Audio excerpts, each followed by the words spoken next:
Jessica Mila tambah gemuk usai melahirkan, penampilannya malah tuai hujatan. Jessica Mila diketahui telah dikaruniai anak pertamanya dengan Yakub Hasibuan. Tentu saja ada perubahan pada penampilan Jessica Mila, terlebih dirinya menjadi ibu menyusui atau busui. Tetapi, salah seorang netizen malah menyebut bahwa Jessica Mila tak secantik yang dulu. Melansir dari salah satu laman gosip pada Sabtu, tanggal 6 Juli tahun 2024, memposting Jessica tengah berjoget tarian Tor-Tor. Ia nampak begitu cantik mengenakan kebaya yang didominasi warna biru muda dan hitam. Jessica nampak cantik dengan gaya rambutnya yang disanggul dan riasannya yang tipis.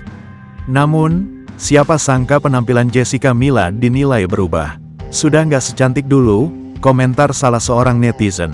Lantas, para penggemar Jessica ramai-ramai membela istri Yakub itu. Ya Allah, dia itu cantik banget loh, bisa-bisanya dinyinyirin, komentar penggemar. Tolong paham, dia masih busui, komentar lainnya. Bahkan tambah cantik dan keibuan, sahut lainnya.